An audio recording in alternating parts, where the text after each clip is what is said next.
CBN 청취자 여러분, 안녕하십니까? 하나님의 말씀으로 사랑과 행복을 전하는 기도력 방송입니다. 12월 28일 일요일, 자포자기 하지 말라. 의인은 7번 넘어질지라도 다시 일어나려니와 악인은 재앙으로 말미암아 엎드러지느니라. 잠언 24장 16절. 찬미가 661장 궁중 나는 새를 보라 찬미를 들으신 후에 말씀을 나누겠습니다.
성령의 감동으로 된 기록은 노아, 룻, 모세, 아브라함, 다윗, 솔로몬을 정복했던 죄, 심지어 강한 정신력을 지닌 엘리야조차 무서운 시련 속에서 시험받게 했던 죄에 대해 숨김없이 말해준다. 요나의 불순종과 이스라엘의 우상 숭배는 정확하게 기록되었다.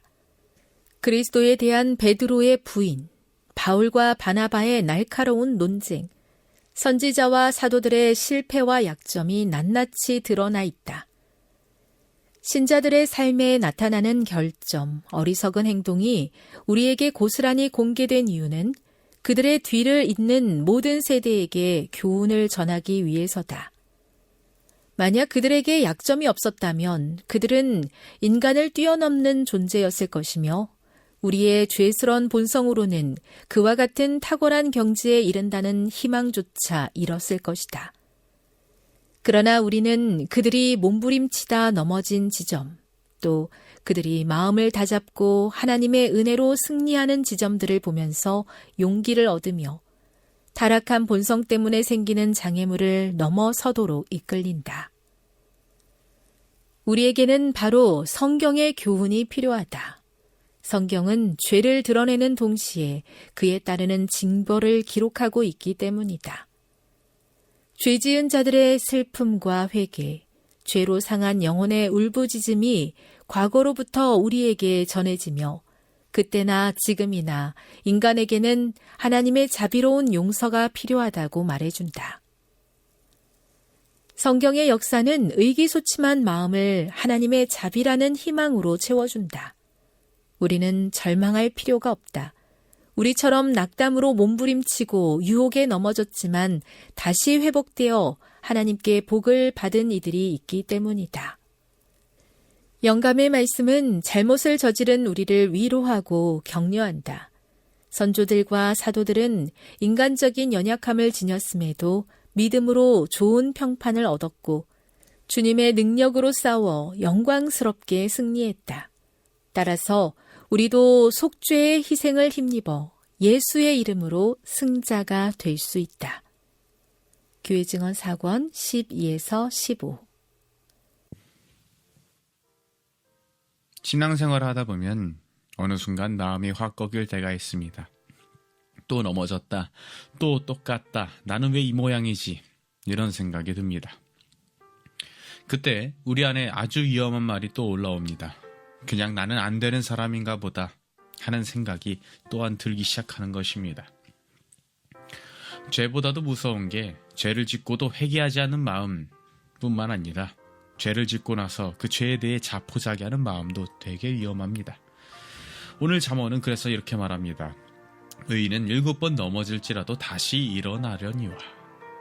여기서 성경은 의인을 안 넘어지는 사람이라고 말하지 않습니다. 의인도 넘어진다는 것입니다. 그러나 의인은 다르다는 것이죠. 다시 일어난다는 것을 말하고 있습니다. 여기서 싸움의 핵심이 나옵니다. 신앙의 승부는 넘어지느냐 안 넘어지느냐에서 갈리는 것이 아니라 넘어졌을 때 누가 다시 하나님께 돌아오느냐에서 갈린다는 것입니다. 오늘 주어진 글이 참 소중한 이유가 여기에 담아있는 것입니다. 성경이 위대한 믿음의 사람들의 실패를 숨기지 않고 있다는 것이죠. 노아, 롯, 모세, 아브라함, 다윗, 솔로몬, 이 이름만 들어도 사실 성경에 나타난 믿음의 거장들 같습니다. 그런데 성경은 그들이 정복당했던 죄도 숨기지 않았다라는 것입니다. 엘리야 같은 강한 정신력을 가진 선지자도 무서운 시련 속에서 시험받았다라고 말합니다. 요나의 불순종도 기록하고 있고 이스라엘의 우상숭배의 역사도 기록되어 있습니다. 베드로의 부인도 기록하고 있고 바울과 바나바의 날카로운 논쟁 또한 기록하고 있습니다. 왜 이렇게까지 성경은 기록되어 있을까요? 그 이유를 오늘 말씀이 아주 정직하게 말합니다. 만약 그들에게 약점이 없었다면 그들은 인간을 뛰어넘는 존재의 상징이 되었을 것이고 우리 같은 사람은 저건 나랑 상관없는 이야기야 하고 처음부터 희망을 잃어버렸을 것이라는 겁니다. 성경은 우리에게 완벽한 사람을 전시해놓고 우리에게 절망하라고 주지 않았습니다. 성경은 오히려 넘어졌다가 다시 일어난 사람들을 보여주면서 너도 다시 일어날 수 있다라고 말하고 있는 것입니다. 성도 여러분, 우리가 실패했을 때 정말 필요한 건 내 마음을 두드려 깨우는 이 한 가지인 것입니다.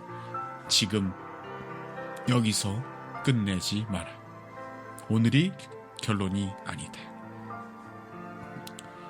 죄는 우리에게 이렇게 속삭입니다. 너 같은 게 무슨 신앙이냐? 이렇게 넘어지는데 다 끝났다고 이렇게 말하고 있습니다. 하지만 그에 반해 복음은 우리에게 이렇게 말합니다. 넘어졌구나. 그렇지만 돌아올 수 있다. 너를 정지하기 위해서 내가 있는 것이 아니다. 너를 일으키려고 내가 있다. 복음은 이렇게 저와 여러분에게 다가오고 있는 것입니다. 그래서 성경은 죄를 드러내는 동시에 그 죄가 가져오는 징벌도 기록하는 것입니다.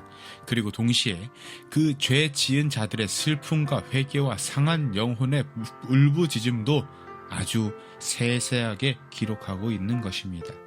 왜냐하면 그 모든 기록이 결국 그때나 지금이나 사람에게는 하나님의 자비로운 용서가 반드시 필요하다는 것을 상징하고 있기 때문입니다.